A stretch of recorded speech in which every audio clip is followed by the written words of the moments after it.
वाटिका से बाहर नहीं निकालता, तो मैं आपको बताना चाहता हूं आदम मानो नरक में रहता, उस प्रकार का वो वाटिका बन जाता, क्योंकि शैतान का दूसरा टारगेट था जिंदगी के फल से उसको खिलाने का, जिंदगी के फल से उसको खिलाने का। और अगर वो फल खा लेता तो मैं आपको बताना चाहता हूं सबसे बड़ी दिक्कत ही हो जाती, इंसान कभी नहीं मरता।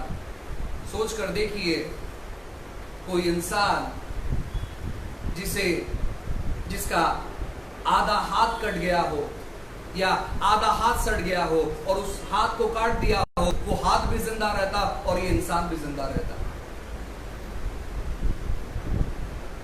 ज़ॉम्बे जैसे शायद जनरेशन आज तक हो जाता। तो इसीलिए परमेश्वर का अनुग्रह है कि उसने उस वाटिका में से उसको बाहर निकाला। कभी कभार कुछ लोग कहते हैं कि अगर सच में परमेश्वर इतना अनुग्रहकारी है तो उसे उस वाटिका में से बाहर क्यों निकाला, परमेश्वर तो बहुत क्रूर है। मैं आपको बताना चाहता हूं परमेश्वर बिल्कुल क्रूर नहीं है, परमेश्वर बहुत अच्छा है और ये परमेश्वर की अच्छाई है कि उसे उस वाटिका में से बाहर निकाला। दूसरा व्यक्ति है जिसका नाम बहुत ही बुद्धिमान व्यक्ति शलोमोन है, सुलेमान। वो व्यक्ति बहुत बुद्धिमान था। पूरे बाइबल में यीशु के पहले उसका नंबर आता है। उसे कहा जाता है कि उसकी बुद्धि लेफ्ट हैंड की बुद्धि थी और यीशु की जो बुद्धि है वो राइट हैंड की बुद्धि है। लेकिन वो व्यक्ति भी अपना जिंदगी बहुत बदतर तौर पर बिताता है। एक ऐसा व्यक्ति जिसको बुद्धि प्राप्त हुआ लेकिन गैर जिम्मेदार होने की वजह से वो बहुत सारे गलत उदाहरण को वो छोड़कर जाता है। इसलिए परमेश्वर जब आपको आपके बच्चे दिए हैं, आप अपनी जिम्मेदारी निभाएं उनको संवारने के लिए, उनको उभारने के लिए। जो दर्शन आपने देखा है, अभी आप में से बहुत सारे लोग ऐसे होंगे जहां पर कभी ना कभी परमेश्वर ने आपसे बात किया होगा और परमेश्वर ने आपसे कहा होगा कुछ चीजों करने के लिए और आप उन चीजों को नहीं कर पाए। उन चीजों को आप अपने बच्चों को बता सकते हो और उसी समय से आप उन्हें उभार सकते हो। अगर आप प्रार्थना नहीं करते तो आपके बच्चे प्रार्थना नहीं करेंगे। अगर आप परमेश्वर के वचनों को नहीं पढ़ते तो आपके बच्चे परमेश्वर के वचनों को नहीं पढ़ेगे। अगर आप बड़ों का आदर करते तो आपके बच्चे बड़ों का आदर नहीं करेंगे। अगर आप दूसरों का सम्मान नहीं करते आपके बच्चे दूसरों का सम्मान नहीं करेंगे। अगर आप चर्च टाइम पे नहीं आते आपके बच्चे चर्च टाइम पर नहीं आएंगे। अगर आप अपना दशमांश नहीं देते आपके बच्चे नहीं देंगे। अगर आप दूसरों को आशीषित नहीं करते आपके बच्चे आशीषित नहीं करेंगे। ये सारा चीज जो ये फॉलो होता चले जाएगा। इसलिए आप उनको सिखाओ कि मसीह जीवन कैसा होता है। आप सीखो मसीह जीवन कैसा होता है। मैं आपको बताना चाहता हूं मसीह जीवन एक बलिदान का जिंदगी है जहां पर हम दूसरों के बारे में सोचते हैं, अपने बारे में नहीं। बहुत सारे लोग इन दिनों में आपको सिखाएंगे परमेश्वर के वचनों के द्वारा, और मैं आपको बताना चाहता हूं कि शत्रु भी ज्यादातर वचनों से ही बात करता है। आपको जानना चाहिए कि परमेश्वर आत्मा किस प्रकार कैसे और कहां पर अगुवाई करता है और कहां पर परमेश्वर आत्मा है। बाइबल कहता है कि प्यार जो होता है वो सहन करता है, प्यार जो होता है वो दूसरों की भलाई चाहता है, प्यार जो होता है वो खुद की बर्बादी करता है लेकिन दूसरों को वो ब्लेस करता है। और बाइबल कहता है कि परमेश्वर जो है वो प्यार है। उसने खुद की भलाई नहीं देखी, उसने खुद का नुकसान किया और उसने हमारे जीवन में उसकी अच्छाई को वो प्रकट किया। और यही मसीह जीवन है। जब आप ये जीवन को जीना चालू करते हैं धीरे धीरे आपके बच्चे भी उसी प्रकार का जीवन जिएंगे। आपने देखा हो कुछ बच्चे वो अपने हाथ का एक बिस्किट भी नहीं देते। आपने देखा है नहीं देखा हो नहीं पता, लेकिन मैंने बहुत सारे बच्चों को देखा वो एक बिस्किट भी नहीं देंगे। अगर हमने उनके हाथ से एक बिस्किट ले लिया मानो हमारा पूरा दिन खराब हो जाएगा, ऐसे वो करके रख देंगे। समस्या क्या है? हमने उनको सिखाया नहीं। हम उनको बताना चाहिए कि आप दो। वो पहली बार नहीं मानेंगे, कोई प्रॉब्लम नहीं है। वो दूसरी बार नहीं माने, कोई प्रॉब्लम नहीं है। वो तीसरी बार नहीं माने, कोई प्रॉब्लम नहीं है। वो जब तक नहीं मानेंगे तब तक आप उनको सिखाओ, क्योंकि वो बच्चे हैं। जो जो बातें आप सिखाओगे आज नहीं तो कल, कल नहीं तो परसों वो उन चीजों को फॉलो करेंगे। और साथ ही साथ मैं आपको बताना चाहता हूं वैसे चीजें आप भी करो। जब आपके पास कुछ है उस व्यक्ति को ढूंढो जिसके पास वो नहीं है। और अपने में से कुछ चीज उसको दो और अपने बच्चों को सिखाओ, उन चीजों को दिखाओ। हर एक चीज बंद मुट्ठी से नहीं होता है, हर एक चीज बंद मुट्ठी से मत करो, ये गलत फहमी है। बाइबल कहता है कि जब ऑफरिंग चल रहा था तब यीशु और उसके चेले देखते थे कि कौन कितना डाल रहा है। इसलिए यीशु ने पूछा, अब मुझे बताओ इन दोनों में से सबसे ज्यादा किसने डाला। अगर वो चेले नहीं देखते तो यीशु कभी सवाल ही नहीं करता, वो चेले भी देखते थे और यीशु भी देखता था। ऑफरिंग कौन कितना डाल रहा है, लीडर्स और पास्टर देखना गलत नहीं है। और मैं, आप अपने मुट्ठी में जितना पैसा रखोगे, मैं आपको बता दूंगा किसने कितना पैसा रखा है। ये टैलेंट परमेश्वर ने भर दिया है मेरे अंदर। सो मैं आपको बताना चाहता हूं कि आप अपने बच्चों को सिखाओ, हर एक चीज, छोटी छोटी बातें उनको सिखाओ, क्योंकि वो छोटी छोटी बातें उनके जीवन में आगे जाकर बहुत बड़ी बातें बन जाएंगी। अभी से उनको सिखाओ। और मैं आपको बताना चाहता हूं ना, आने वाले दिनों में आपके बच्चे आपका नाम रोशन करेंगे, क्योंकि आपने उनको बचपन से सिखाया उन चीजों को। जब वो बात नहीं करते हैं, मैं आपको बताना चाहता हूं, उनसे अच्छी बात आप करो, वो अच्छी बात सीखेंगे। ऐसे कहा जाता है कि जब बच्चा पेट में होता है उसी समय से वो सुनता है, वो बोल नहीं पाता लेकिन वो सुनता है। और कुछ लोग हैं जब वो इन चीजों को फॉलो करते हैं, बुजुर्ग लोग भी फॉलो करते थे, लेकिन अभी के जनरेशन भी फॉलो करते। जब बच्चा पेट में रहता है वो बहुत अच्छी अच्छी बातें कहते हैं, लेकिन जैसे बच्चा पेट से बाहर आता है वो भूल जाते हैं कि उनसे अच्छी बातें करना है, फिर वो उसके साथ बुरी बातें करते हैं। अरे यार ये बहुत सताता है, अरे ये ऐसा करता है, अरे ये वैसा करता है, अरे ये करता है, अरे ये सोने नहीं देता। मैं आपको बताना चाहता हूँ, आप सही बात नहीं करें, कोई प्रॉब्लम नहीं, कोई इश्यूज नहीं। अगर आपका बच्चा रात को नहीं सोता है, इसका मतलब है कि आप भी नहीं सोते थे, इसलिए वो नहीं सो रहा है। आपने उसको आदत नहीं लगाया। जब बच्चा पेट में, मैं आपको बताना चाहता हूं, जो लोग इस साल प्रेग्नेंट होने पर है, मैं आपको बताना चाहता हूं कि आप 9:30 बजे सो जाओ। आपका बच्चा जब पैदा होगा वो ठीक उसी टाइम में सोएगा। मैं आपको लिख कर देना चाहता हूं। अगर आप देर रात तक अपने फोन पर बैठोगे 1:30-2 बजे तक, आपका बच्चा ठीक आपसे कुछ गुना आगे जाकर वो चीज करेगा, वो आपको सोने नहीं देगा, क्योंकि अब वो फोन पर तो नहीं ये कर सकते, लेकिन जो भी चीज उसके सामने आएगा वो बच्चा उस चीज को अपना फोन बना लेगा। इन चीजों को आप फॉलो करिए। आप देखिए कि जो गांव के लोग हैं, आप कभी गांव चले जाए, कोई बच्चा 1 बजे तक जागा नहीं रहता है, कोई भी बच्चा। क्यों ऐसे? क्योंकि उनका आदत है कि वो जल्दी सो जाते हैं और इसलिए बच्चा भी जल्दी सो जाता है। तो अगली बार जब आप कंप्लेन करोगे कि ये सोने नहीं देता है, तो मेरी नजर केवल आप पर रहेगी, उस बच्चे पर नहीं। मैं आपको कहना चाहता हूं कि ये जनरेशन बहुत फास्ट जनरेशन है, हमारे बच्चे बहुत जल्दी बड़े हो रहे हैं, हमारा उम्र बहुत जल्दी बढ़ते चले जा रहे हैं। इसलिए अच्छी आदतों को अडॉप्ट करो, अच्छी चीजों को अडॉप्ट करो, अच्छी बातों को अडॉप्ट करो, और साथ ही साथ उन्हें अधूरे में मत छोड़ो, उन्हें कंटिन्यू करो, जारी करो, कंटिन्यू करो। कुछ अच्छी आदतों में से कुछ आदतें हैं जहां पर आप अपने घर से बाहर निकलने से पहले कुछ समय प्रार्थना में बिताते हो, कुछ समय वचन को पढ़ने में बिताते हो। आप जैसे ही सोने से पहले कुछ समय आप प्रार्थना में बिताते हो, कुछ समय आप वचनों में बिताते हो, ये अच्छी आदत है। खाना खाने से पहले आप प्रार्थना करते हो, ये अच्छी आदत है। आप इन चीजों को नहीं कर रहे हो, इन चीजों को अडॉप्ट करो, इन चीजों को अपने जीवन में लागू करो। हर एक दिन एक वचनों को लेकर मनन करना, ये अच्छी आदत है। परमेश्वर की जितनी भी आदतें हैं, उन चीजों को इन दिनों में आप अडॉप्ट करो, और मैं आपको बताना चाहता हूं ना, आपका हर एक दिन सर्वोत्तम जाएगा। हालेलुया। आइए अपने बाइबल को निकाले, भजन संहिता 35, Psalms 35, भजन संहिता 35।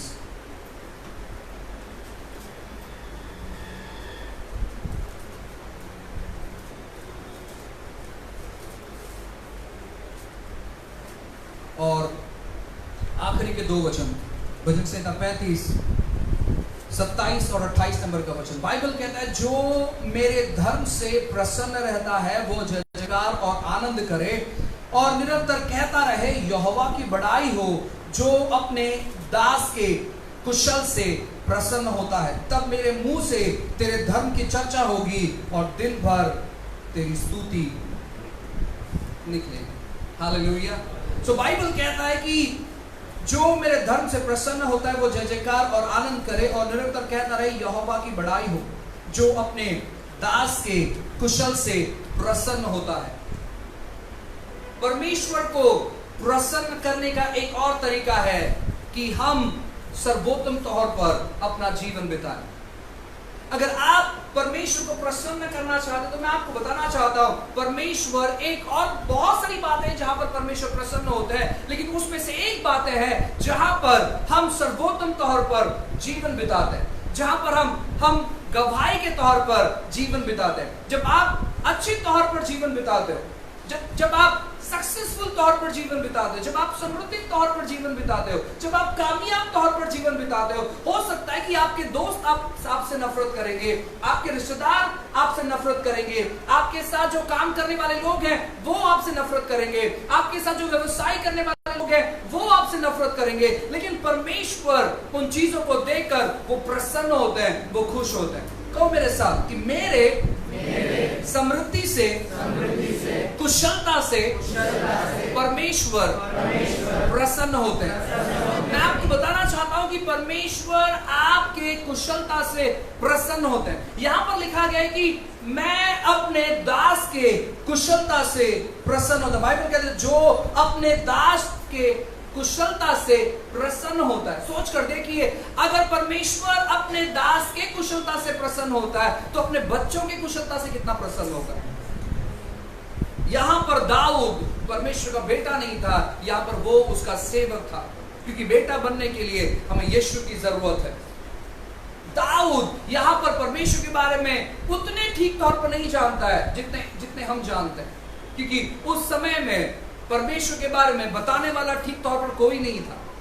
हमारे लिए तो प्रभु यीशु मसीह 2000 साल पहले उन्होंने बताया कि परमेश्वर कैसे, लेकिन दाऊद को किसी ने नहीं बताया था। लेकिन फिर भी वो जान गया कि वो अपने दास के कुशलता से वो प्रसन्न होता है। मैं आपको बताना चाहता हूं, अगर वो अपने दास के कुशलता से प्रसन्न होता है तो हम तो उसके संतान हैं, वो हमारी कुशलता से प्रसन्न क्यों नहीं होंगे। अगर आपके जीवन में बहुत सारी गड़बड़ी शुरू है, परेशानी शुरू है, दिक्कतें शुरू है और आप बहुत सारी दुविधाओं से जा रहे हो, मैं आपको बताना चाहता हूं, ऐसा कभी मत समझो कि ये परमेश्वर की योजना है, ये प्रभु की इच्छा है। मैं आपको बताना चाहता हूं, परमेश्वर की इच्छा सर्वोत्तम होती है। आपको तकलीफ देने के बारे में उसकी इच्छा नहीं होती है, आपको चोट पहुंचाने के बारे में उसकी इच्छा नहीं होती है, आपको संघर्ष पहुंचाने के बारे में आप उसकी इच्छा नहीं होती है, आपको चोट पहुंचाने के बारे में उसकी इच्छा नहीं होती है, आपको गरीब बनाने के बारे में उसकी इच्छा नहीं होती है। उसकी इच्छा है कि आप बेहतर जीवन जिए। उस क्रूस ने हमारे सारे रास्तों को और सारे मंजिल को बदल दिया है। उस क्रूस ने हमारे तकदीर को पूरी तौर पर बदल कर रख दिया है। और जब आप उस क्रूस पर जो लटका हुआ नासरी है, उस क्रूस पर जो लटका हुआ मसीह है, जब आप उसकी ओर देखते हो, जब आप उस पर विश्वास करते हो, मैं आपको बताना चाहता हूं ना, आपकी हर एक बातें बदल जाती है और आपको उसकी ओर देखकर एक ही चीजों का ऐलान करना है कि वो उसने मेरी जगह ले ली और उसने अपनी जगह मुझे दी है। मैं आपको कहना चाहता हूं प्रियो, आपको निराश होने की जरूरत नहीं है, आपको परेशान होने की जरूरत नहीं है, आपको संसार के लोगों की सुनने की जरूरत नहीं है। आपको सुनना है तो परमेश्वर के वचनों का, आपको सुनना है तो पवित्र आत्मा का, आपको सुनना है तो वचन क्या कहता है उसकी ओर आपको ध्यान देना है और उन्हीं चीजों को अपेक्षा करना, उन्हीं चीजों को आपको अपेक्षा करना है। अपने घर में जब आप प्रवेश करोगे, आपको देखना है कि आप बेहतर तौर पर जीने पर हो, आप बेहतर चीजें अनुभव करने पर हो। ये साल आपके लिए नए दरवाजों को खोलेगा, आपको विश्वास करना है।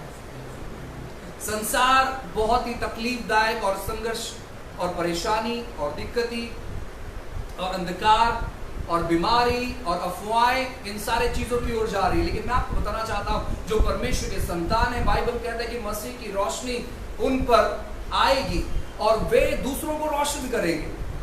और हम वे लोग नहीं हैं जो अपनी रोशनी को छुपा कर रखेंगे, हम वे लोग हैं जब हम रोशन होंगे। मैं आपको बताना चाहता हूं ना, हमारे अड़ोस पड़ोस के लोग हमारे घर पर आकर हमसे पूछेंगे कि आखिर इसका राज क्या है। तो वचन 28 कहता है, तब मेरे मुंह से तेरे धर्म की चर्चा होगी। आपके सर्वोत्तम तौर पर रहने से, मैं आपको बताना चाहता हूं ना, आपके अड़ोस पड़ोस के लोग आपको आकर पूछेंगे और बाइबल कहता है कि तब तेरे मुंह से उसके धार्मिकता की चर्चा होगी कि कैसे परमेश्वर ने हमारे जीवन में बदलाव लेकर आया। जो धर्मी है, बाइबल कहता है कि उनके रास्तों में, उनके मार्गों में अच्छी बातें पाई जाती है। अगर आप धर्मी हैं तो हमेशा अपने रास्तों में आप अच्छी बातों की अपेक्षा कर सकते हैं। जब आप धर्मी हैं तो जैसे आप सुबह उठते हैं, आप ये मत ध्यान दें कि टीवी पर कौन सा खबर चल रहा है, या अखबार में क्या लिखा हुआ है, या आपके व्हाट्सएप पे कौन सा वीडियो आ गया, या आपके फेसबुक पर कौन सी डरावनी बातें आ गई। आपको उन चीजों के बारे में सोचने की जरूरत नहीं। जब आप धर्मी हैं, आप परमेश्वर के वचनों को लेकर आ सकते हैं और कह सकते हैं कि धर्मी के मार्ग में अच्छी बातें रहती है। ओह परमेश्वर, आपने मुझे धर्मी बनाया है, आपके लहू के द्वारा मैं धर्मी हूं और मेरे रास्ते में आज अच्छी बातें मुझे मिलेगी, मेरे रास्ते में आज अच्छी खबर मुझे मिलेगी, मेरे रास्ते में आज अच्छे लोग मुझे मिलेंगे, मेरे रास्ते में आज मुझे अच्छी चीजें मुझे मिलेगी। और प्रभु मैं जानता हूं कि आपने मुझ पर अनुग्रह किया। आप अच्छी बातों की अपेक्षा कर सकते हैं। काफी बार जब शत्रु आपको याद दिलाएगा कि आपकी स्थिति क्या है, आपका भूतकाल क्या है, आप एक चीज उसे कह सकते हो कि मैं अब वहां पर नहीं रहता हूं, मैं वहां पर नहीं रहता हूं। अगर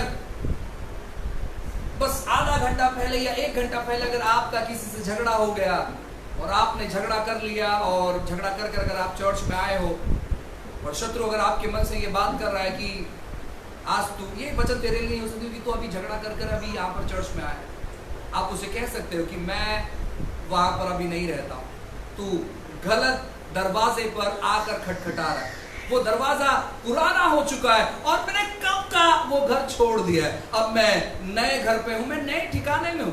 काफी बार शत्रु इसी प्रकार का बात करता है, हमारे पुरानी बातों को याद दिलाता है और वो कहता है कि देखिए ये चीजें हैं, और काफी बार हम उन चीजों को एक्सेप्ट कर लेते हैं, स्वीकार कर लेते हैं और चीजों को लेकर बैठ जाते हैं, और शैतान आपको वापस आपके पुराने घर पर लेकर चले जाता है। उसे मौका मत दो आपके पुराने घर पर लेकर जाने के लिए, उसे मौका मत दो। उससे आप कहो कि वो घर पुराना हो चुका है, अब तू बिंदास वहां पर रह सकता है, मुझे कोई प्रॉब्लम नहीं है, मेरे भूतकाल में तू रह सकता है, मुझे कोई समस्या नहीं है, मुझे कोई दुविधा नहीं है, क्योंकि मैं उस घर को मैंने कब का छोड़ दिया है, मैंने कब का छोड़ दिया है। परमेश्वर ने मेरे लिए नया रास्ता निकाला है, अब मैं उस रास्ते पर हूं और मेरे रास्ते में केवल अच्छी बातें ही है। आपका मन जब आपको याद दिलाता है उन सारी बातों को जो आपने अनुभव किया है, आपको आपके मन को समझाना है और उसे बताना है कि तू पुरानी बातों में अपना वक्त मत बिता, क्योंकि परमेश्वर ने तेरे लिए नई बातों को तैयार किया है और उस नई बातों को तुझे अनुभव करना है। आपको आपके मन को समझाना है, आपको आपके मन को बताना है कि परमेश्वर ने किस प्रकार के रास्तों को तैयार किया है। आपको आपके मन को समझाना है और बताना है और मार्गदर्शन करना है और सिखाना है और ट्रेन करना है कि किस प्रकार वो सोचे। काफी बार हम अपने मन को ट्रेन नहीं करते हैं, काफी बार हम अपने मन को छोड़ देते हैं यहां वहां भटकने के लिए, काफी बार हम अपने मन को छोड़ देते हैं और कभी कभार हमें ये अच्छा भी लगता है, हमें अच्छा लगता है एक जगह पर बैठकर उन सारी बेकार बातों को सोचना जो हमारे जीवन में हो रहा है, उन सारी घटनाओं को सोचना जो हमारे जीवन में हुआ है, उन सारे लोगों को याद करना जो हमारे जीवन में नहीं है। हमारे मन को अच्छा लगता है और काफी बार हम उन्हें ट्रेन नहीं करते हैं, हम उन्हें प्रशिक्षण नहीं देते कि किस प्रकार की बातें करनी चाहिए, किस प्रकार की बातें सोचनी चाहिए, किस प्रकार की बातें करनी चाहिए। हम उन्हें ट्रेन नहीं करते। आपको ट्रेन करना है, कहो मुझे प्रशिक्षण देना है। जब आपका मन आपके या परमेश्वर के वचनों के खिलाफ में जाते हैं तो मैं आपको बताना चाहता हूं उन्हें प्रशिक्षण दो, उन्हें सिखाओ कि किस प्रकार वो सोचे। आप कैसे उन्हें प्रशिक्षण दे सकते पता है? अच्छी बातों को ध्यान करते हुए, अच्छी बातों का अध्ययन करते हुए। क्यों आपका मन यहां वहां की बातें सोचते मालूम है? क्योंकि आपने उन्हें प्रशिक्षण नहीं दिया। बिली ग्राम बहुत सुंदर कहता है वो कहते हैं कि आपके सर पर अगर कोई पंछी आकर अपने नाखून या चोंच को मार कर जाते हैं, आप उसे कुछ नहीं कर सकते, क्योंकि वो हवा की चीज है या वो हवा में उड़ता है, हम उसे कुछ नहीं कर सकते। लेकिन अगर वो आकर आपके घर पर अपना बसेरा करता है, अपना घर बनाता है, तो आप उसे रोक सकते हैं। आपके मन में यहां वहां से विचार आते हैं, आप उसे कुछ नहीं कर सकते। लेकिन अगर वो विचार आपके मन में मजबूत गढ़ पकड़ते हैं, तो उसे आप रोक सकते हैं, उसे आप रोक सकते हैं। अगर कोई ऐसा गढ़ है जहां पर आपका गढ़ आपसे कहता है कि आप कभी सफल नहीं होंगे, या आपका गढ़ आपको कहता है कि आप इस परेशानी से कभी बाहर नहीं निकलोगे, आपका गढ़ आपको कहता है कि आप कोई दिक्कत से बाहर नहीं निकलोगे, मैं आपको बताना चाहता हूं ना, उन्हें तोड़ना चालू करो। परमेश्वर का वचन, बाइबल कहते हैं हथौड़ा है। वो हथौड़ा क्यों है मालूम है? मजबूत गढ़ों को ढा देने के लिए। और परमेश्वर का वचन जैसे आपके अंदर जाएगा, आपके गढ़ टूटने चालू हो जाएंगे, आपके मनोविचार टूटने चालू हो जाएंगे, आपके जो भूतकाल की बातें जो पकड़ कर आपको रखी है वो टूटना चालू हो जाएंगे। परमेश्वर के वचन को इजाजत दो, क्योंकि परमेश्वर चाहता है, क्यों वो आपके जीवन में भलाई लाना चाहता है मालूम है? वचन 28 कहता है, तब मेरे मुंह से तेरे धन की चर्चा होगी और दिन भर तेरी स्तुति निकलेगी। दिन भर तेरी स्तुति निकलेगी, काम करते वक्त तेरी स्तुति निकलेगी, नहाते वक्त तेरी स्तुति निकलेगी, जब हम बैठे हुए हैं तब तेरी स्तुति निकलेगी, जब हम लेटे हुए हैं तभी तेरी स्तुति निकलेगी। दिन भर तेरी स्तुति निकलेगी, दिन भर हम गुनगुनाते रहेंगे, दिन भर हम मुस्कुराते रहेंगे कि परमेश्वर ने किस प्रकार मेरे जीवन में भलाई की है। हम दिन भर परमेश्वर की चर्चा करते रहेंगे, दिन भर हम परमेश्वर के नाम को वर्णन करते रहेंगे, और उसी के वजह से परमेश्वर हमारी स्थिति में बदलाव लाना चाहता है। उसी की वजह से परमेश्वर हमारे जीवन में, हमारे परिवार में, हमारे कामकाज में, हमारे व्यवसाय में और हमारे दिनचर्या में बदलाव लाना चाहते हैं। परमेश्वर आपके जीवन में बदलाव लाना चाहते हैं, और परमेश्वर प्रसन्न होते हैं जब आप कुशलता से रहते हैं।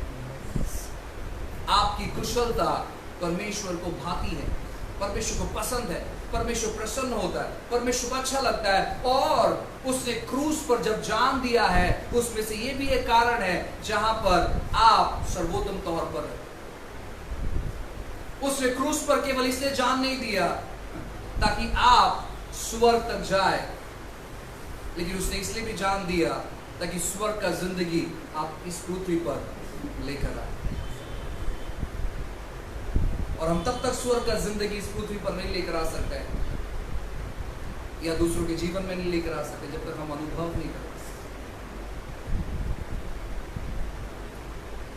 स्वर्ग का जिंदगी मतलब क्या कि केवल हम सोफे पे बैठे या फिर ऐसे घर में रहे, उतना ही नहीं। स्वर्ग का जिंदगी इसका मतलब है जहां पर हम 24 घंटे परमेश्वर के बारे में सोचते हैं, 24 घंटे। और स्वर्ग में कोई काम नहीं है, स्वर्ग में दूसरा कोई काम नहीं है। स्वर्ग में बस हम परमेश्वर को देखते रहेंगे और बस उसमें डूबते चले जाएंगे। किसी ने कहा कि नर्क कुछ ऐसा है कि जब व्यक्ति वहां पर गिरता है तो वो गिरते ही चले जाता है, ऐसे किसी ने तो कहा। उसका कोई स्थल नहीं, कोई अंत नहीं है, वो बस आग की भट्टी है और वो व्यक्ति गिरते ही चले जाता है, अनंत काल से अनंत काल तक वो गिरते ही चले जाता है, ऐसे किसी ने वर्णन किया। और मैं आपको बताना चाहता हूं, स्वर्ग भी कुछ इसी प्रकार है।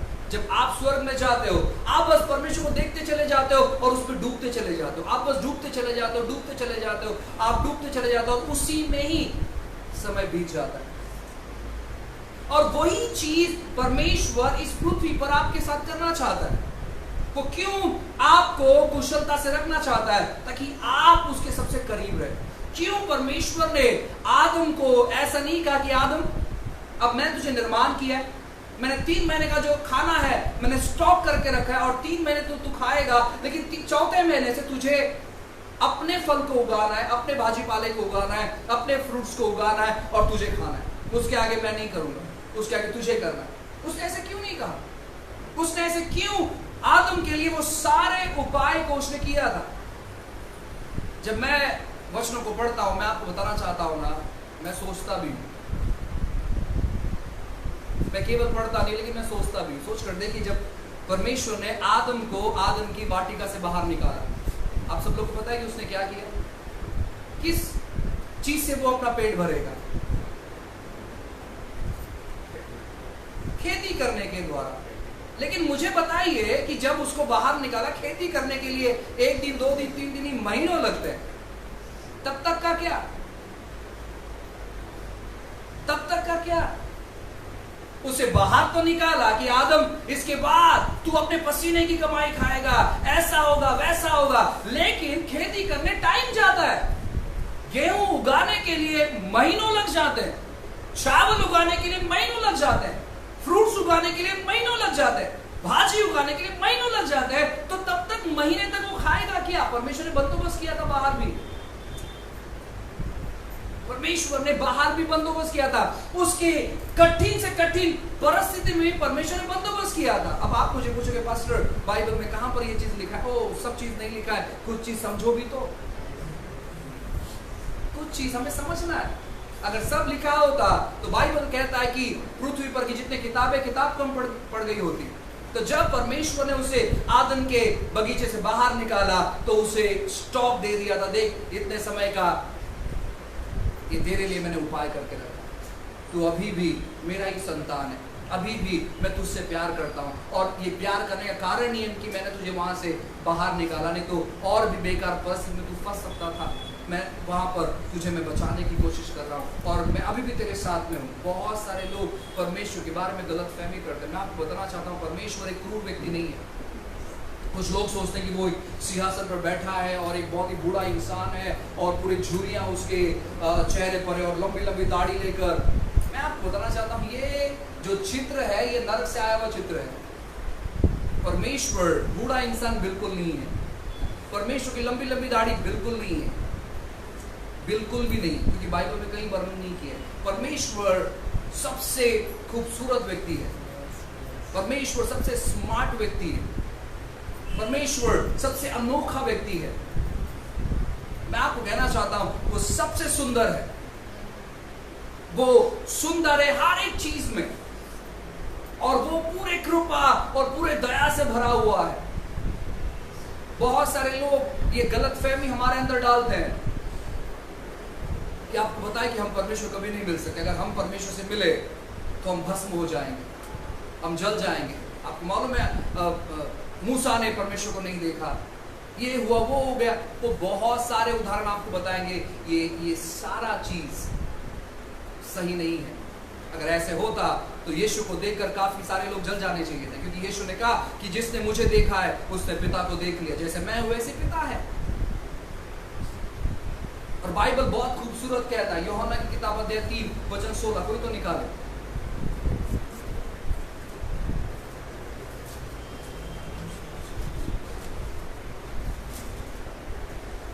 यूहन्ना की किताब अध्याय 3 वचन 16, बाइबल कहता है कि परमेश्वर ने जगत से ऐसा प्रेम किया कि उसने अपना इकलौता बेटा दे दिया, ताकि जो कोई उस पर विश्वास करे उसका नाश नहीं हो परंतु वो अनंत काल की जिंदगी पाए।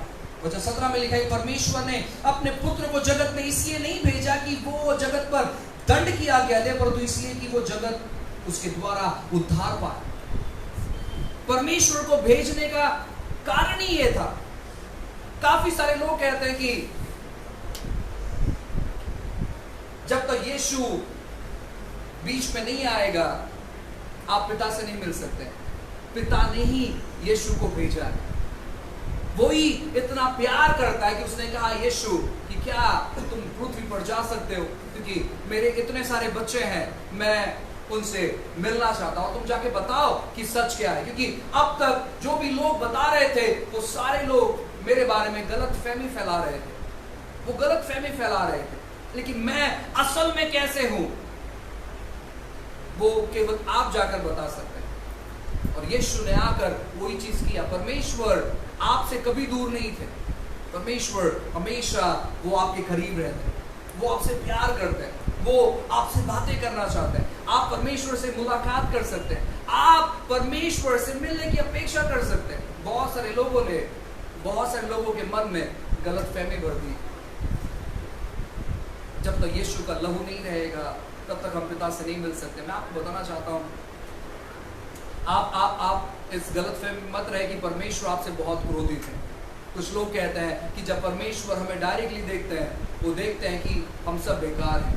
जब वो यीशु के नजरों से देखते हैं, वो देखते हैं कि हम सब धर्मी हैं। ऐसा बिल्कुल नहीं है, ऐसा बिल्कुल नहीं है। यीशु के जरिए हमारा उद्धार हुआ है और वो हमेशा हमारे साथ में रहते पिता, और वो हमेशा हमें बेस्ट देखते हैं। वो हमसे नफरत नहीं करते, वो हम पर क्रोध नहीं करना चाहते हैं, वो हमें नाश नहीं करना चाहते हैं। और उसीलिए उन्होंने यीशु को भेजा। उन्होंने तरस दिखाया, उन्होंने अनुग्रह दिखाया, उन्होंने कृपा दिखाया, और वो अपनी भलाई को हमारे जीवन में प्रकट करना चाहते हैं। मैं आपको कहना चाहता हूं, परमेश्वर हमारे जीवन में सर्वोत्तम बातें करना चाहते हैं। जो भी लोग सुसमाचार सुनाते हैं, मैं आपको बताना चाहता हूं, सुसमाचार ये नहीं है कि आप पापी हो। सुसमाचार ये है जो वचन 17 में लिखा है, यीशु को इसलिए नहीं भेजा कि वो पृथ्वी पर आकर या जगत पर वो दंड की आज्ञा सुनाए। जब आप किसी को सुसमाचार बताते हो, तो आप कभी ये मत बताओ कि आप पापी हो, लेकिन उनको बताओ कि आपके पास उद्धार करता है। अगर आप उसे स्वीकार करोगे तो आप जान सकते हो कि अनंत जिंदगी क्या है। आप उन्हें बताओ कि परमेश्वर किस प्रकार प्यार करता है। परमेश्वर की क्रूरता वहां पर मत बताओ। हाँ, कहीं कहीं उन्होंने कुछ चीजों का नाश किया है, हाँ कहीं कहीं उन्होंने दंड दिया है, लेकिन वो असल में वैसे नहीं है। हम असल में किसी का कत्ल नहीं करना चाहते, हम असल में किसी को बहुत मारना नहीं चाहते। कुछ मिस्टेक्स हो गया हो या कुछ गलतियां हो गया हो, लेकिन वो हमारा स्वभाव नहीं होता है। अगर यहाँ पर कोई है जिससे अपने भूतकाल में कुछ हो गया, तो मैं आपको बताना चाहता हूं, असल में आप वो नहीं हो। असल में कोई भी जो व्यक्ति खूनी है, असल में वो व्यक्ति वो नहीं है, उसकी वो आदतें हैं। असल में वो परमेश्वर की प्रतिमा है, और कोई तो उसे बताने वाला चाहिए कि आप परमेश्वर की प्रतिमा हो। जो व्यक्ति शराब पीता है, असल में वो व्यक्ति वो नहीं है, लेकिन कोई तो उसे बताने वाला होना चाहिए कि भाई आप वैसे नहीं हो, आप परमेश्वर की प्रतिमा हो। हर एक व्यक्ति जो शराब पीता है, लोग उसे वही कहते हैं, बहुत बेकार आदमी है, बहुत बेकार आदमी। उसके दोस्त, उसके परिवार वाले, उसके रिश्तेदार वाले, सब लोग उसे कोसते ही हैं, लेकिन कोई तो उसे बताए कि भाई तू परमेश्वर की प्रतिमा है, भाई परमेश्वर ने तुझे बनाया है, तेरे अंदर वो वास करता है, तेरे अंदर वो रहता है। जब सच्चाई प्रकट होगी, जब उजियाला आएगा, तो अंधकार चले जाएगा, उसे भगाने की जरूरत नहीं है। जब सच्चाई आएगी, तो मैं आपको बताना चाहता हूं, जो झूठी बातें वो अपने आप खारिज हो जाएगी, वो अपने आप मिट जाएगी। इसलिए परमेश्वर के वचनों को मौका दो आपकी स्थिति में, आपकी परिस्थिति में काम करने के लिए। जब आप बेकार परिस्थिति में रह रहे हो, परमेश्वर के वचनों को ऐलान करो वहां पर कि वो मेरे कुशलता से खुश होता है, वो मेरे कुशलता से खुश होता है। आइए मेरे साथ कहिए, वो मेरे कुशलता से प्रसन्न होता है, वो मेरे समृद्धि से खुश होता है, वो मेरे अच्छे रहने से भा जाता है। मैं आपको बताना चाहता हूं, जब आप अच्छे रहते हो, उसे बहुत अच्छा लगता है, उसे बहुत अच्छा लगता है, उसे बहुत अच्छा लगता है। जब आप नया सामान खरीदते हो, उसे बहुत अच्छा लगता है, उसे बहुत अच्छा लगता है। जब आप किराए के घर से खुद के घर पर जाते हो, उसे बहुत अच्छा लगता है, उसे बहुत अच्छा लगता है। अब बहुत सारे लोग इन चीजों का विरोध करेंगे, लेकिन कोई प्रॉब्लम नहीं है। जब आप सोना पहनते हो, उसे अच्छा लगता है। मालूम है क्यों? क्योंकि बहुत सारा सोना जहां पर नहीं होना चाहिए, वहां पर पड़ा हुआ है। डायमंड्स, अगर आप सोना नहीं पहनते तो डायमंड्स की तो बात ही दूर है। जहां पर होना चाहिए परमेश्वर के संतानों के, बाइबल कहता है कि परमेश्वर ने क्या किया, इजराइल लोगों को देखा। इजराइल लोग 400 साल से गुलामी में थे। उन्होंने देखा, क्योंकि इजराइल लोग प्रार्थना करने वाले लोग थे, हालांकि वक्त लगा इंतजार करते हुए, लेकिन वे प्रार्थना करने वाले लोग थे। बाइबल कहता है कि उनकी पुकार जो है परमेश्वर के पास गई और परमेश्वर ने कि मैं इनको इनके बंधुआई से, इनके गुलामी से इनको मैं बाहर निकालूंगा। और परमेश्वर ने एक व्यक्ति को प्रेरणा दिया मूसा को कि जा और इनको बाहर निकाल। वो व्यक्ति जाता है और ऐलान करता है कि इनको छोड़ो, फिरौन से ऐलान करते इनको छोड़ो, क्योंकि ये जाकर परमेश्वर की आराधना करेंगे, इनको तुम अपने गुलामी से छोड़ो। और वहां पर बहुत सारी चीजें होती है, बहुत सारी बातें होती है, और वहां पर कुछ समय के बाद वो फिरौन इजाजत देता है उनको छोड़ने के लिए। और आपको मालूम है बाइबल कहता है कि जब परमेश्वर उनको बाहर लेकर आता है, उनको बाहर लाता है सोने चांदी के साथ। अगर कोई व्यक्ति बीमार है, कोई व्यक्ति बीमार है, तो सबसे पहली उसकी जरूरत क्या मालूम है? यार मैं बस ठीक हो जाऊं। लेकिन जब परमेश्वर के दृष्टिकोण से आप देखोगे, परमेश्वर क्या कहेगा मालूम है? कि मैं तुझे सेहतमंद भी बनाऊंगा और मैं तुझे समृद्धि भी करूंगा। तुझे कुछ प्रॉब्लम है क्या? लेके जा। ये लोगों को जरूरत क्या थी कि वे बंधुआई से बाहर निकले, उतनी जरूरत थी, क्योंकि ये गुलामी में फंस गए थे। लेकिन परमेश्वर ने कहा कि अब ऐसा समय जहां पर तुम अपने जहां पर तुम काम कर रहे थे, जहां पर तुम गुलामी कर रहे थे, उन्हीं के घर पर जाओ और जो भी सोना चांदी या उनके कपड़े जो भी तुम्हें अच्छे लगे, जब तुम उनसे मांगोगे वो सारा चीज वो निकाल कर तुम्हें देंगे। और वैसा ही हुआ, वैसा ही हुआ। वे गुलामी में से तो बाहर आए, लेकिन साथ ही साथ वे समृद्धित होकर बाहर आए, समृद्धित होकर बाहर आए। मैं आपको बताना चाहता हूं, आपको अपेक्षा करनी है।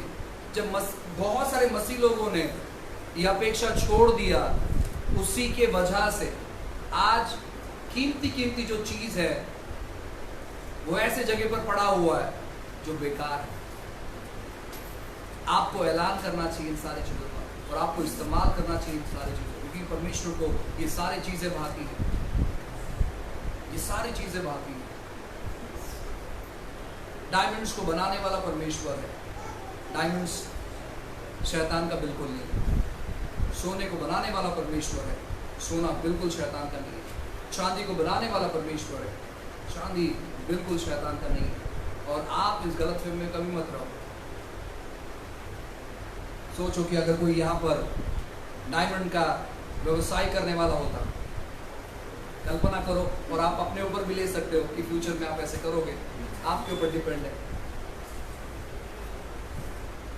मुझे लगता है कि अगर वो व्यवसाय करने वाला व्यक्ति होता और न्यू ईयर में वो आप लोगों को अगर एक डायमंड अच्छा वाला थोड़ा गिफ्ट के तौर पर देता, तो आप उससे काफी चीजें कर सकते थे, काफी बातें। कल्पना करने पे ऐसा नहीं लगता। आप सोच कर देखिए, इमेजिन करें।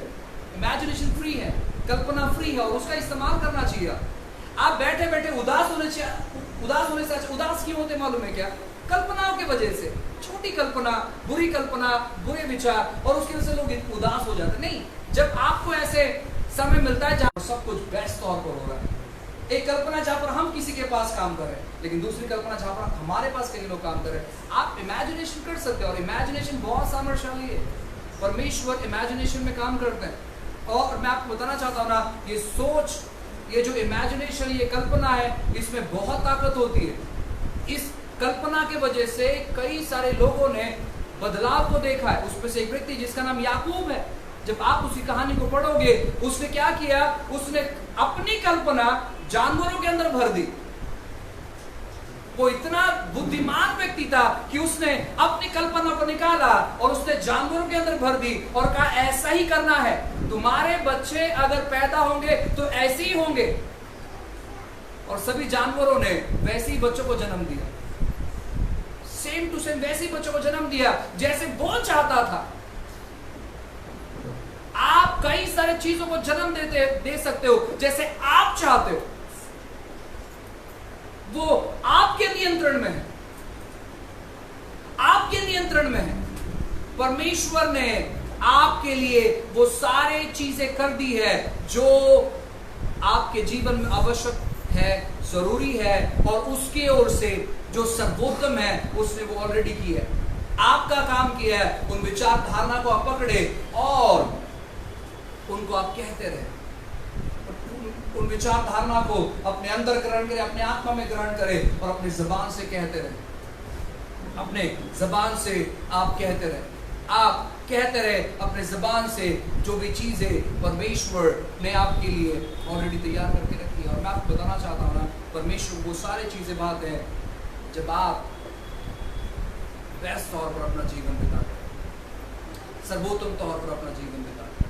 वो आपके कुशलता से प्रसन्न है, वो आपके गरीबी से प्रसन्न नहीं है, वो आपकी कुशलता से प्रसन्न है। जब आपका हृदय जब आनंदित होता है, आपके पिता को वो चीज भाता है, उसे अच्छा लगता है, उसे अच्छा लगता है।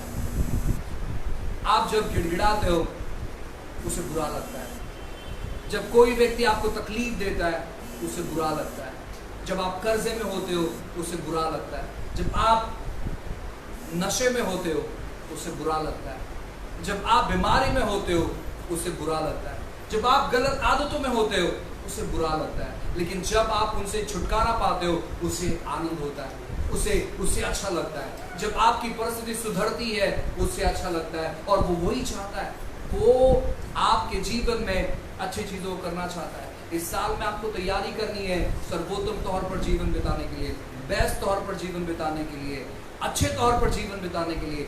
लोग आकर आपको पूछना चालू करना चाहिए कि ये सब ऐसे कैसे हो गया, इतने जल्दी सब ये कैसे हो गया, और आप वहां पर उसके धार्मिकता की चर्चा करोगे। ये बस उसके वजह से हुआ है, ये तो परमेश्वर का अनुग्रह है, हम तो इसके योग्य ही नहीं थे, लेकिन ये परमेश्वर की कृपा है, हमने उस पर विश्वास किया, हमने प्रार्थना किया, हमने इंतजार किया और उसने हमारी प्रार्थनाओं का उत्तर दिया। और फिर आप गुनगुनाते रहोगे, आप गीत गाते रहोगे। जहां पर संसार पर अंधकार छाया रहेगा वहां पर आप रोशनी में अपना जीवन बिताओगे। आपको विश्वास करना है, उस क्रूस ने हमारे हर एक रास्ते को बदला है, उस क्रूस ने हमारे भविष्य को उसने बदल कर रख दिया है। आपको विश्वास करना है। जब आप अपने घर के अंदर प्रवेश करोगे आपको विश्वास करना है कि वो मेरे कुशलता से प्रसन्न होता है। जब आप अपने व्यवसाय पर बैठे रहोगे आपको विश्वास करना है कि वो मेरे कुशलता से प्रसन्न होता है। अगर आप कहीं नौकरी कर रहे हो आपको विश्वास करना है कि वो मेरे कुशलता से प्रसन्न होता है और मैं इन दिनों में कुशलता से सक्सेसफुली अपना जीवन बिताऊंगा। ये कहने के लिए थोड़ा सा कठोर है, ये कहने के लिए लगता है कि हम बस ऐसी मोटिवेटेड हो रहे हैं या फिर हम ऐसी बातें कर रहे हैं, ऐसी सोच रहे हैं। मैं आपको बताना चाहता हूं अगर कोई मोटिवेशनल स्पीकर अगर बात करता है तो उसका बात 90% झूठा होता है। मैंने बहुत सारे कॉन्फ्रेंसेस को अटेंड किए हैं जो कि बिजनेस कॉन्फ्रेंसेस है, व्यवसायिक सम्मेलन है। वहां पर व्यवसाय सम्मेलन में क्या होता है मालूम है? वहां पर कोट सूट पहनकर लोग आते हैं और बताते इस बिजनेस से हमें 1 करोड़ रुपए दिया। ऐसे कुछ लोग थे जिनसे मैंने बीते दिनों में मुलाकात की, मैंने बातें की और जब मैं उनके नजदीक जाता हूं उनके शर्ट, उनके पैंट, उनके कोट को देखकर मुझे पता चल जाता है कि 15,000 रुपए ज्यादा ये व्यक्ति नहीं कमाता होगा। क्योंकि 1 करोड़ अगर कोई व्यक्ति कमा रहा है तो सोचो वो कौन से ब्रांड का शर्ट पहनेगा और कौन से ब्रांड का कोट पहनेगा। जो व्यक्ति 1 करोड़ रुपए कमा रहा है, जो व्यक्ति 20 लाख रुपए कमा रहा है, जो व्यक्ति 25 लाख रुपए कमा रहा है, सोचो वो किस प्रकार रहेगा। जब आप ऐसे मोटिवेशनल लोगों से मिलोगे आपको पता चल जाएगा ये व्यक्ति केवल हवा पे बात कर रहा है। मैं आपको बताना चाहता हूं ये कोई मोटिवेशनल किताब नहीं है। इस किताब ने कई सारे जिंदगियों को बदला और इसमें जो लिखा है आप 100% विश्वास कर सकते हैं क्योंकि ये जो लिखा हुआ है ये कभी खारिज नहीं जाता, ये कभी खाली नहीं जाता है। कुछ लोग कहते हैं ना कि मेरा कहा जो है वो पत्थर की लकीर है, तो वो पत्थर टूट जाता है, लोहा भी टूट जाता है। हम क्या करें, इसकी तुलना किसी चीज से नहीं कर सकते। परमेश्वर का वचन कभी खाली नहीं जाता। परमेश्वर का वचन बाइबल कहता है कि जिस काम के लिए उसे भेजा गया है वो बिना पूरा किए हुए कभी लौटता नहीं है, वो पूरा कर कर ही लौटता है। जब काम उसका पूरा हो जाता है वो वापस अपनी जगह पे आ जाता है, वो वापस अपनी जगह पे आ जाता है। मैं आपको बताना चाहता हूँ इस वचनों का इस्तेमाल करना सीखो। अपनी हर परिस्थिति में इसका ऐलान करो कि परमेश्वर मेरी कामयाबी के परिस्थिति से प्रसन्न होगा और मुझे कामयाब बनने के लिए कोई नहीं रोक सकता, कोई शैतान मुझे रोक नहीं सकता है, कोई इंसान मुझे नहीं रोक सकता है, कोई बुरी नजर मुझे नहीं रोक सकती है, किसी का मेरे विरोध में बात करना मुझे रोक नहीं सकता है, किसी का जादू टोना मुझे रोक नहीं सकता है, किसी की करनी मुझे रोक नहीं सकती है, कोई व्यक्ति मुझे रोक नहीं सकता है। आपको इन चीजों को ऐलान करना है, परमेश्वर के वचनों को जगह दे जहां पर वो आपके जीवन में काम कर पाए। यहाँ वहां समय बिताकर कोई फायदा नहीं है, यहाँ वहाँ बातें करके कोई फायदा नहीं है। अपने आत्मा को तैयार करिए। मैं आपको बताना चाहता हूँ आपकी 5 मिनट की प्रार्थना आपको वहां पर नहीं लेकर जा सकती जहां पर आप जाना चाहते हैं। अगर आपकी मंजिल बड़ी है, अपने आप को तैयार करें। अगर आपको लगता है कि आपका डेस्टिनेशन बड़ा है, परमेश्वर के साथ वक्त बिताए और अपने आप को तैयार करें, क्योंकि परमेश्वर आपको उस प्रकार उस जगह पर जाकर इस्तेमाल करेगा। अपने आप को तैयार करें, बस उसने जो कहा है बस विश्वास करें, उसने जो कहा है बस विश्वास करे, उसने जो कहा है बस उसे ढूंढे, उसने जो कहा है उसे पढ़े, उसने जो कहा है उसे अपने मन में दोहराए, उसने जो कहा है उस पर यकीन करे, उस पर विश्वास करे, उसने जो कहा है उस बातों पर आप चल कर देखिए कि किस प्रकार जो बातें उसने कहा है वो बातें आपके जीवन में पूरी होंगी। अपने आप को प्रिपेयर करें, क्योंकि परमेश्वर जरूर आपके जीवन में नए दरवाजों को लेकर आएगा। इस साल में आपको डरने की जरूरत नहीं है। बहुत सारी खबरें तो आएंगी यहाँ वहाँ से कि ऐसा हो रहा है, वैसे हो रहा है, ये हो रहा है, वो हो रहा है, बीमारी आ रही है, वगैरह वगैरह वगैरह। लेकिन मैं आपको बताना चाहता हूँ, आप जब प्रिपरेशन में रहोगे, तैयारी में रहोगे, तो जो भी चीजें, जो भी खबर आ रही है, वो सारी चीजें खारिज हो जाएंगी, वो सारी चीजें खारिज हो जाएंगी, वो सारी चीजें खारिज हो जाएगी। वो आपके सामने टिक नहीं सकती। वो कुछ ऐसे दीवार है जिसमें कोई फाउंडेशन नहीं है। संसार की हर एक बीमारी, संसार का हर एक न्यूज एक ऐसा दीवार है जिसमें कोई फाउंडेशन नहीं है। जैसे आप उसे थोड़ा सा टकराओगे या टक्कर मार दोगे, वो अपने आप नीचे गिरकर खारिज हो जाएगी। जब आप परमेश्वर के वचनों से भरे हुए हो, मैं आपको बताना चाहता हूँ, कोई शैतान आपके सामने खड़ा नहीं हो सकता, क्योंकि वो उस व्यक्ति से डरता है जो व्यक्ति वचनों से भरा हुआ है। वो उस व्यक्ति से बहुत डरता है, क्योंकि उसे ऐसे व्यक्ति पसंद है जो व्यक्ति बिना वचन के। लेकिन वो उन हर एक व्यक्ति से डरता है जो वचनों से भरे हुए हैं। और केवल वचनों से भरे मत रहो, लेकिन उसे ऐलान करते रहो। जो वचन आप पढ़ते हो उसे ऐलान करते रहो कि ये चीज मेरे जीवन में होने पर है, ये चीजें मेरे जीवन पर होने पर है। कोई प्रॉब्लम नहीं है, कोई समस्या नहीं है कि लोग आपको किस नजर से देखते हैं और किस प्रकार बातें करते हैं। कोई प्रॉब्लम नहीं है, कोई इश्यूज नहीं है। हमें लोगों से कुछ लेना देना नहीं है, हमें लेना देना है परमेश्वर से, जिसने हमारी तकदीर को बदला है, जिसने हमारे रास्ते को बदला है, जिसने हमारे जिंदगी को बदला है। हमें उस व्यक्ति से लेना देना है। जब वो हमारे बारे में अच्छी बात कर रहा है, तो हमें संसार का क्या परवाह करना है। जब आप ये सोचते हो कि संसार आपके बारे में क्या सोचता है, संसार आपके बारे में क्या कहता है, मैं आपको बताना चाहता हूँ, आपकी गति जो है ना, थोड़ी स्लो हो जाती है। जब लोग आपका विरोध करते हैं, इसका मतलब है कि आप कुछ करते हो। लोग अगर आपका विरोध नहीं करे, इसका मतलब आप कुछ नहीं करते। लोग अगर शांत बैठे हुए, आज पूरा दुनिया, जब आप कुछ समय के बाद पढ़ोगे या अखबार में पढ़ोगे या तो फिर न्यूज में देखोगे, जहां पर लोग मसीह लोगों के बारे में बात करेंगे। ये तो चलते आ रहे, लेकिन अब ज्यादा होगा, क्योंकि जहां पर ज्यादा कार्य होता है वहां पर ज्यादा मुंह खुलते हैं। तो आप सुनोगे कि ऐसा हो रहा है, वैसा हो रहा है, ये हो रहा है, वो हो रहा है। मालूम है क्यों? क्योंकि परमेश्वर जिंदा है। किसी ने बहुत अच्छे तौर पर कहा, बहुत सुंदर तौर पर कहा। किसी ने कहा कि क्यों लोग अन्य देवी देवताओं का विरोध नहीं करते हैं, क्यों वो मसीह का विरोध करते हैं।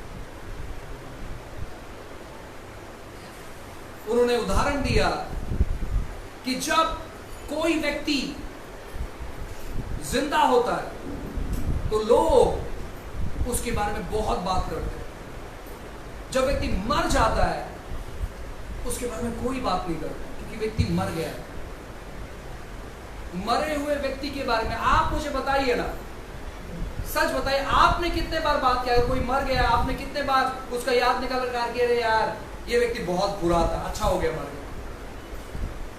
मर गया, स्टोरी खत्म, बात खत्म। लेकिन जो व्यक्ति जिंदा है, जो व्यक्ति कार्य करता है, उसके विरोध में लोग बात करना चालू करते हैं। यीशु जिंदा है, इसलिए लोग उसके खिलाफ में बातें करते हैं। बाकी सब सोए हुए अपने अपने स्थानों पर, अपने अपने जगहों पर, इसलिए कोई उनके बारे में बात नहीं करता। कोई कहां भी चले जाए, ये विश्वास करने वाला व्यक्ति अगर कोई दूसरे मंदिर में चले जाए, कोई प्रॉब्लम नहीं। वो व्यक्ति जो उस मंदिर में जाने वाला व्यक्ति है, वो इस मंदिर में चले जाए, कोई प्रॉब्लम नहीं है, कोई विरोध नहीं करता है। लेकिन अचानक से अगर वो चर्च आ जाए, अचानक से वो यीशु को फॉलो करने लगे, अचानक से वो बाइबल को पढ़ने लगे, तो उसके चार लोग खड़े हो जाते हैं ये बताने के लिए कि तुम्हें वहां पर क्यों नहीं जाना चाहिए। लोग विरोध करते हैं कि मसीह लोग यहां पर आकर इनको लालच दे दिए और फिर इनको राशन दे दिए और इन्होंने इनका धर्म परिवर्तन कर दिया। बहुत सारे लोगों ने बात किया और मैं भी आपको बताना चाहता हूं, अगर जो लोग ऐसा मानते हैं कि किसी को राशन देने के जरिए अगर हम धर्म परिवर्तन कर सकते हैं, तो कोई हमें भी तो राशन देकर देखे कैसे धर्म परिवर्तन होता है। या मसीह लोग को देकर देखे या कोई अन्य व्यक्ति को देकर देखे। मैं आपको बताना चाहता हूं, ये सब जो लोग हैं ये इसलिए बात करते हैं क्योंकि मसीहा जिंदा है। आप जिस पर विश्वास करते हो, मैं आपको बताना चाहता हूं, वो जिंदा है, वो प्रार्थना को सुनता है, वो प्रार्थना सुनकर जवाब देता है, वो चमत्कार करता है, वो इस पृथ्वी पर था और वो वापस आने वाला है। इसलिए आपको विश्वास करना है। परमेश्वर एक चीज जरूर करेगा, वो वापस आने से पहले उसका जो चीज है वो अपना वो चीज संसार से वापस अपने लोगों को देगा। ये मैं कई सालों से कहते आ रहा हूं। अब लोग कह रहे हैं कि यीशु का आना बहुत जल्दी है। यीशु का जो भी चीज है वो सारा चीज यीशु वापस अपने पास लेगा। यीशु का जो चीज है, बाइबल कहते हैं कि जब वो इजरायली लोग मिस्र से बाहर निकले, मालूम है वे लोग जंगल में जाने के बाद क्या किए? वे लोग जंगल में जाने के बाद परमेश्वर के घर को बनाया और उस घर में जो भी सामग्री था वो सब परमेश्वर का, वो सब परमेश्वर का। और वे उन अपने सभी चीजों से उन्होंने परमेश्वर के भवन को बांधा जहां पर परमेश्वर की उपस्थिति होती थी। वो सारा चीज जो संसार के पास था, वो सारा चीज परमेश्वर ने अपने महिमा के लिए इस्तेमाल किया। और यीशु आने से पहले वैसे ही चीजें होंगी। आप विश्वास करें या नहीं करें, मुझे कोई प्रॉब्लम नहीं है, लेकिन मैं आपको बताना चाहता हूं, यीशु अपनी कलीसिया में अपनी महिमा को वापस लेकर आएगा, अपनी चीजों को वापस लेकर आएगा और दोबारा शत्रु उन चीजों को हाथ नहीं लगा सकता है। आपका जो चीज है, इन दिनों में आपको विश्वास करने की परमेश्वर ने जो आपके लिए ठहराया, क्योंकि आप अब्राहम के संतान हो और यीशु मसीह के जरिए अब्राहम का जो भी ब्लेसिंग से आशीष है वो सारी चीजें आपकी है। उन सारी चीजों को आप अनुभव करोगे। आपको विश्वास करना है कि परमेश्वर जो मेरे हिस्से में है वो मुझे अनुभव करने के लिए मदद कर। प्रभु जो मेरा हिस्सा है प्रभु जी, वो मेरे जीवन में लेकर आए। यीशु के नाम से आपको प्रार्थना करना है, जो परमेश्वर ने स्वर्गदूत आपके जीवन पर नियुक्त किए उनको ऐलान करना चालू करो। ये पूरा साल इब्रानियों किताब के अनुसार अध्याय 1:14 के अनुसार आपके पास आपके स्वर्गदूत है, उनको आज्ञा दो। यीशु के नाम से मेरे स्वर्गदूत को मैं आज्ञा देता हूँ कि जो शत्रु ने मेरा चुराया है वो सारा चीज मेरे पास वापस लेकर आ, वो सारा चीज मेरे घर पर लेकर आ, वो सारा चीज मेरे अकाउंट में लेकर आ। आपको उन्हें आज्ञा देना है। वो सेवा टहल करने वाले दूत हैं, वो सेवा करने वाले आत्माएं हैं जो परमेश्वर ने आपके जीवन पर दी है। अगर आपने अभी तक प्रभु यीशु को अपने जीवन में स्वीकार नहीं किया, मैं आपको बताना चाहता हूँ, बस यीशु को अपने हृदय से विश्वास करें, अपने जबान से अंगीकार करें कि यीशु आप प्रभु हो और आपके अलावा दूसरा कोई नहीं है। उस दिन से वो आपका परमेश्वर बन जाता है। और मैं आपको बताना चाहता हूँ, ये सारे वचन आपके साथ करने लगते हैं और ये सारे वचन आपके जीवन में पूरे होने लगते हैं। हालेलुया। आपको विश्वास करना है कि आपका परमेश्वर आपसे प्यार करता है और आपके कुशलता से वो प्रसन्न होता है। यीशु मुझसे प्यार करता है और मेरी कुशलता से वो प्रसन्न होता है। मेरी कुशलता से वो प्रसन्न होता है। जब मैं अच्छा रहता हूं तब यीशु प्रसन्न होता है। आपको इन चीजों को भी नहीं भूलना। हालेलुया। आइए हम सब लोग खड़े हो जाएं, अपनी आंखों को बंद करें और एक नई सोच के साथ आज हम यहाँ से बाहर निकलें। एक नई